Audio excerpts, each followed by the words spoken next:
Olá, meu nome é Márcio, esse é o primeiro vídeo que eu trago para o nosso canal. Bom, eu sou professor de matemática há alguns anos, já lecionei em algumas redes de ensino, rede pública estadual do estado de São Paulo, redes particulares de vários sistemas e, além de matemática, gosto muito de falar sobre assuntos pertinentes à nossa boa vivência enquanto cidadãos. Ou seja, assuntos pertinentes ao nosso dia a dia, ao nosso cotidiano, mas que muitas vezes parecem estar longe, distante de nós. Política. E a política, como eu coloquei anteriormente, ela parece que é algo muito distante de nós, parece que nós não podemos interferir em nada. E nos últimos tempos no nosso país, o que nós temos visto é justamente isso. A nossa classe de cidadãos, aqueles que não foram eleitos, normalmente nós não temos voz alguma aqui no Brasil, mesmo quando nós temos opiniões similares àqueles que nós elegemos. Ou seja, nós elegemos pessoas para nos representarem, mas essas pessoas não nos ouvem, ou seja, não nos representam. Por que eu venho trazer esse canal? Esse canal começa de uma forma bem breve, de uma forma tranquila, de uma forma simples. E nós vamos conversar aqui nesse canal, seguindo esta mesma linha. Nós não vamos polemizar assuntos aqui, mas eu tenho certeza que os assuntos que nós vamos discutir sim serão polemizados. O nosso atual sistema político, um regime democrático, nós vivemos já há algumas décadas esse regime, e penso que a última coisa que nós estamos vendo no nosso país é uma democracia, porque numa democracia todos têm voz. Aqueles que são eleitos, que atualmente têm certa voz, e aqueles que elegem, nós. Mas nós não temos voz alguma, Então, a ideia é que nós possamos juntos construir uma comunidade de pessoas, independente do seu ideal político. Eu tenho o meu ideal político, mas independente do seu ideal político, uma comunidade de pessoas que queiram um Brasil melhor. Porque esse no qual nós estamos vivendo, nem de longe é o Brasil ideal. Sabemos que eu atualmente tenho 36 anos, já vivi alguns momentos no nosso país, mas penso que esse momento atual no qual nós estamos vivendo é um momento em que a coisa está complicada para todos, porque veja, independente de quem você elegeu, de quem eu elegi, de quem nós elegemos, como vivemos em uma democracia, então somos governados por aquele que muitas vezes nós não elegemos. E que assim seja. Porém, o problema é que no presente momento em que vivemos nesse país, tudo está de uma forma bem simplificada, sem muitos subterfúgios.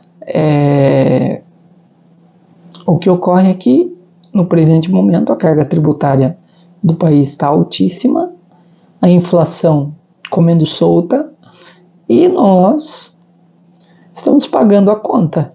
E vamos continuar pagando a conta, porque são escândalos e mais escândalos e mais escândalos, e a grande mídia que quer sufocar as redes sociais, um governo que pede ajuda a um regime ditatorial para dar um jeito, né, coloquem aspas, né, para dar um jeito nas redes sociais, para regular as redes sociais. O que é regular? É censura com palavras bonitinhas, né? E independente de quem elegeu esse governo, eu não elegi. Eu jamais daria o meu voto para esse executivo que nos governa hoje enquanto país. Contudo, ele é meu presidente, eu querendo ou não. Nós vivemos numa democracia e que assim continue. Eu não gostaria de viver. Tenho amigos que já viveram em governos, já viveram, seja a trabalho, por curtos períodos de tempo, mas já viveram sobre regimes ditatoriais e não é tão simples, não é tão bonito quanto a mídia pinta, né? Quanto a mídia coloca. A mídia dá a impressão de que os regimes ditatoriais são bonitos, porque alguns regimes ditatoriais são países, entre aspas, né? Aquilo que eles querem mostrar para nós é que são países de primeiro mundo. Pode até ser nos grandes centros, mas nas periferias, né? E eu penso que agora é o momento de nós, enquanto nação, independente, reforço do pensamento político de cada um, colocar as nossas forças unidas, porque, veja, quando regulam uma rede social, isso significa que eu não posso expor lá o meu pensamento, seja ele qualquer, de uma forma bem simples de ser compreendida. Vamos colocar aí, digamos dessa forma, em panos limpos. Eu não posso expor um pensamento se esse pensamento for contrário àquilo que pensa o regime que me governa. Vide a Coreia do Norte, onde há um regime ditatorial bastante forte. Se é algo que o governo é contrário, a coisa é complicada, né? Tem outros países também, muitos, eu não vou citar todos aqui, citei este, mas é provável que se eu começar a citar nomes de países aqui, o YouTube acabe já barrando o meu primeiro vídeo aqui. Então, a ideia é não citar, mas acredito que todos que tenham um mínimo de conhecimento histórico sabem os países que hoje são regimes ditatoriais, independente de como esses países vendam a sua imagem, mas para quem sabe um pouquinho de história, vai saber quais são os regimes ditatoriais. Eu citei esse porque é explicitamente um regime democrático, pelo contrário, um regime ditatorial, e então não vejo muito problema em citá-lo, até porque esse país assim se coloca, né? Mas voltando para o nosso Brasil, né? Voltando para o âmbito micro, né? Não estendendo para o macro do mundão, voltando aqui para o âmbito pequeno, né? A nossa naçãozinha, porque estão querendo que o brasileiro veja o Brasil, como eu coloquei aqui, propositalmente, como uma naçãozinha. Você vive num paísinho lá de terceiro mundo, um paísinho que está crescendo. Não, nós somos uma potência. Temos tudo para ser não digo uma, mas a potência mundial. Temos tudo em abundância, com a graça de Deus. Mas, infelizmente, as nossas lideranças não estão nos deixando usufruir, porque, vejam, nós temos muita coisa em abundância.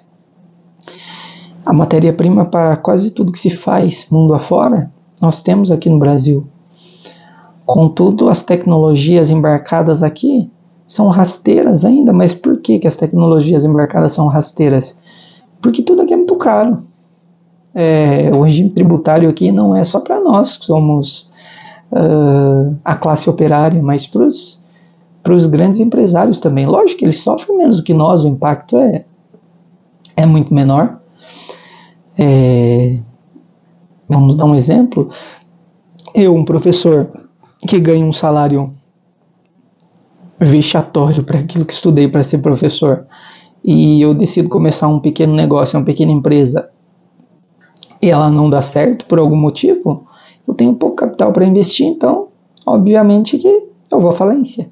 As grandes empresas não, o governo acaba dando ali um sustento para elas, né? Acaba segurando essas grandes empresas, porque afinal, quem vai depois lá na frente devolver um pouquinho do que pegou são essas empresas. De que forma? Bom, as campanhas de governo, né?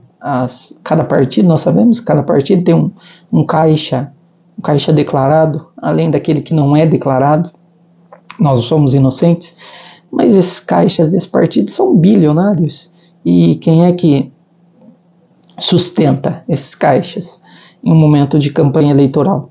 São essas grandes empresas que fazem, coloquem aspas bem grande lá, doações. Nossa, que coração bom doar para um partido político, né? Assim, que coração maravilhoso. Depois que esse partido ganhar, eles me licitam algo que dá 20, 30 vezes mais do que eu subsidiei na campanha deles. Depois a gente lava esse dinheiro junto e tá tudo certo. Depois a gente lava esse dinheiro junto e cada um pega a fatia que lhe cabe. E eu pergunto a você que tá me ouvindo, e nós? Qual que é a nossa fatia aí? A nossa fatia é pagar imposto. Vamos pensar no baque do momento, né? Que a mídia tá caladinha, né? Tá falando assim, coisinha dali ou coisinha daqui, mas tá indo bem com jeitinho, né? A grande mídia, digo aqui. As redes sociais não, as redes sociais é por isso que estão querendo regular, por isso que estão querendo censurar mesmo as redes sociais, porque nas redes sociais você diz aquilo que você pensa. E qual que é o teu pensamento? O meu pensamento pode ser certo, pode ser errado, mas a gente tem o direito da livre expressão, né? De expressar os nossos pensamentos. Pensar não ofende ninguém, expor os pensamentos também não ofende. Meu pensamento pode ser contrário ao teu que está me ouvindo, mas nem por isso a gente precisa ser inimigo. É como eu disse, nós temos momento de juntar forças, porque, repare, você que elegeu o atual executivo e eu que não elegi, reforço, somos nós ambos governados pelo mesmo executivo.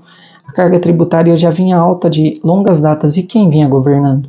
Se a gente observar esse mesmo executivo, esse mesmo partido, que eu não vou dar nome aqui, mas todos sabem a que partido eu estou me referindo, ele vem governando nosso país desde 2002, 2004, por volta disso. Eu digo 2002, 2004 porque teve um governo intermediário ali, governo FHC, que, embora se dissesse centrão, o centrão ele pende para onde está melhor, vamos dizer assim, né? O centrão ele não está em perfeito equilíbrio, se a gente for usar aqui da física para fazer uma relação. O centro ele deveria ser o ponto de equilíbrio, mas não é. Entre os opostos, né? Entre a esquerda e a direita, devia ter um centro ali que equilibra, mas não. E nós sabemos que nessa casa aí, quem governou, o governo FHC, que aqui citei, já tinha um viés bem próximo daquilo que é o governo atual. Contudo, não houveram escândalos nesse governo, e no atual, se a gente for observar, o atual presidente do nosso executivo, o atual presidente do Brasil, ele já governou por uma vez, 2 vezes, depois o seu partido governou por mais uma vez, e mais uma vez. Aí vocês vão dizer, mas na metade desse segundo mandato houve um impeachment. Houve porque não havia mais o que fazer. E aí a nação elege um outro governo que queiram vocês que não têm o mesmo pensamento que eu me contrariar, fiquem à vontade, mas contra dados não há argumentos. O governo de Jair Messias Bolsonaro, ele segurou o país em meio a uma pandemia. Os assistencialismos continuaram havendo e ele deixou um país com superávit, um bom superávit, para que o governo próximo continuasse governando. O mesmo foi feito por Fernando Henrique Cardoso, FHC lá atrás. Fernando Henrique Cardoso, ele, por sua vez, deixou o país superavitário também. E a gente vai conversar mais a esse respeito, mas para que esse vídeo não fique longo, vale a pena olhar sobre algo que é chamado de teoria do castelo de areia. Não é uma teoria acadêmica, puramente acadêmica, mas é uma teoria que acadêmicos da economia, enfim, de algumas áreas acabam utilizando, mas é para fazer ali uma analogia, para dizer de uma forma figurada, de uma forma figurativa, que o governo atual, ele já por 2 vezes, quando pegou um país superavitário lá do FHC, e depois quando pegou agora um país, mesmo depois de uma pandemia, estável, não é? Um país com um superávit razoável e estável, um país bem governado. Reforço, estou batendo pela 3ª vez nessa tecla, mesmo após uma pandemia. E esse governo que fez, das 2 vezes, usou-se dessa teoria do castelo de areia, ou seja, eu construo algo exorbitante, construo um Burj Khalifa, um edifício mais alto do mundo, que é o atual Burj Khalifa, né? Eu construo o edifício mais alto do mundo, mas o alicerce é ruinzinho. E aí, o que acontece? Uma hora desaba, né? Então, das 2 vezes, os escândalos acabam estourando. Por quê? Porque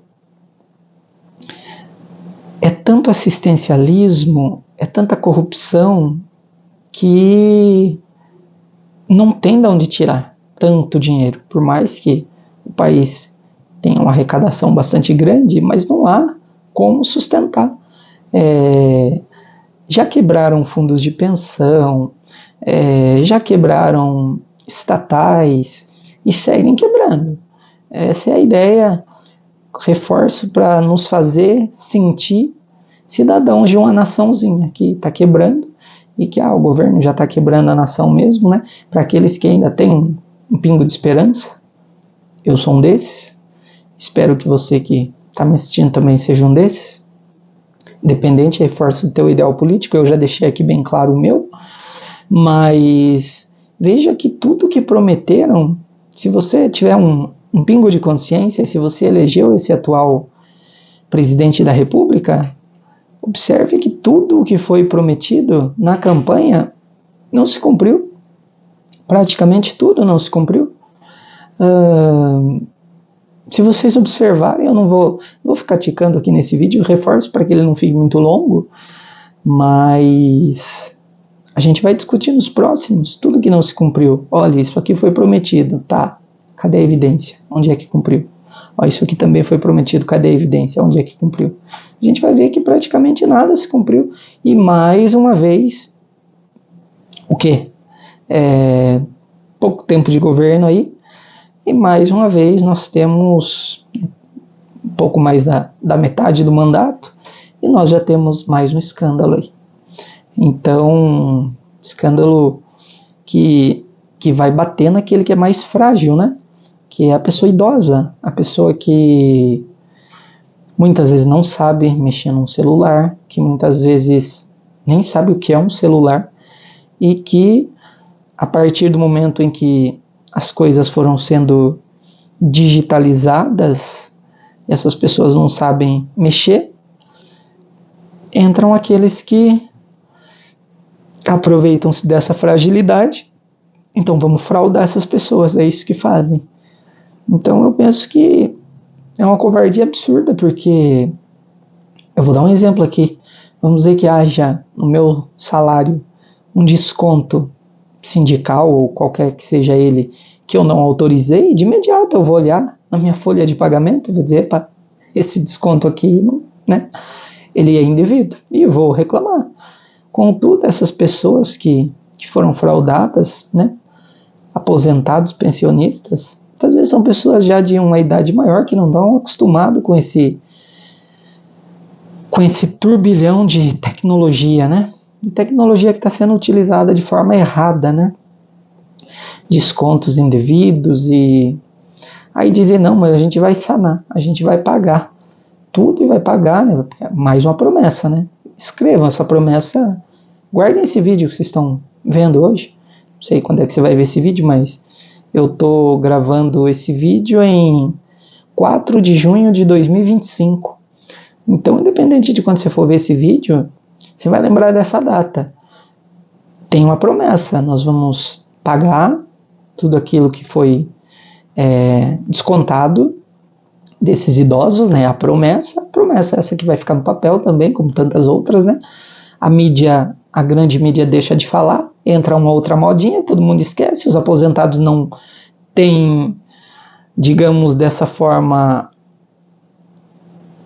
um apoio, eu vou colocar uma palavra bem simples, não tem um apoio, né, para poder reclamar. E muitas vezes não tem o conhecimento necessário para reclamarem por si só. Alguns aposentados com mais instrução, sim. Provavelmente esses, creio eu, que não foram fraudados, porque se houve uma fraude lá num aposentado com uma instrução um pouco maior, é professor universitário, tem uma instrução boa, ou, enfim, qualquer que seja a profissão, mas tem uma instrução legal, olhou lá, reforça, como eu disse, vai ver que tem um desconto indevido no benefício, vai reclamar. Agora você pega uma pessoa idosa, que muitas vezes é analfabeta e semi-analfabeta, e aí, olha o tamanho da covardia que o governo faz. Agora coloque a mão aí na tua consciência, você que elegeu esse governo, será que tá certo? Será que é bacana? Será que é assim mesmo? Vamos deixar por isso mesmo e oba-oba, tá tudo resolvido? Vamos deixar que a Corte Maior de Judiciário do nosso país imponha coisas que é o Senado e a Câmara dos Deputados que tem que decidir? Vamos deixar que eles regulem as redes sociais, que é o único lugar onde a gente ainda pode falar, não sei até quando, mas por hora ainda podemos? Nem tanto, porque algumas pessoas que acabam falando estão sendo presas. Então, veja, é um vídeo para que cada um aqui possa refletir um pouquinho. Não precisa ser uma reflexão tão profunda ainda, né? A gente vai aprofundar isso aqui ainda. Mas o intuito é esse, que nós possamos discutir um pouquinho de justiça, de liberdade. E, como disse o Sumo Pontífice, Papa Leão, somente pessoas informadas podem ser realmente livres. E a grande mídia, ela tem nos desinformado. Coloco aí bem soletrado. Soletro de novo, né? Desinformado. Né? Faltei soletrar letra por letra, né? Elas estão nos desinformando. E qual é a ideia?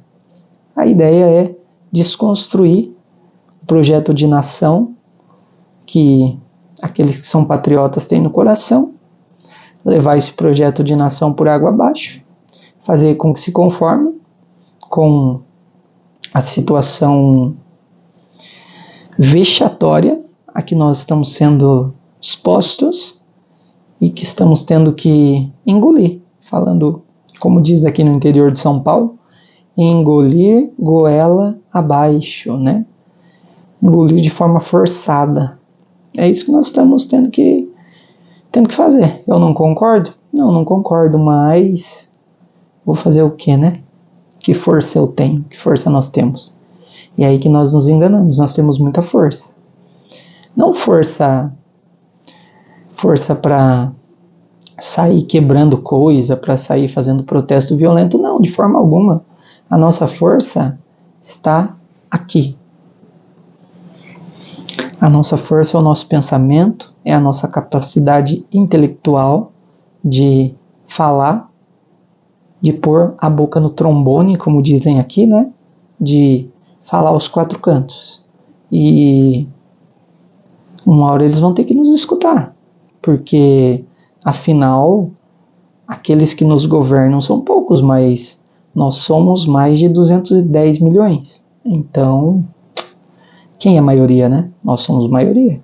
Embora a maioria normalmente é calada por alguns covardes, mas se essa maioria resolver reagir, sair do estado de inércia a qual nós permitimos nos submeter, então acredito que o Brasil ainda tenha futuro. Ok? Muito obrigado você que me assistiu e nós vamos seguir nos próximos vídeos destrinchando mais aquilo que falei aqui, da teoria do castelo de areia. Vamos destrinchar um pouquinho mais esses escândalos que estão ocorrendo, mas vamos falar tudo dentro daquilo que, pelo menos por hora, enquanto não fomos regulados, como eles dizem, né? Censurados é a palavra correta. Se nós não formos censurados, a gente vai falando a respeito de coisas que são interessantes para todos nós. Tudo bem? Muito obrigado a você que me ouviu. Até uma próxima.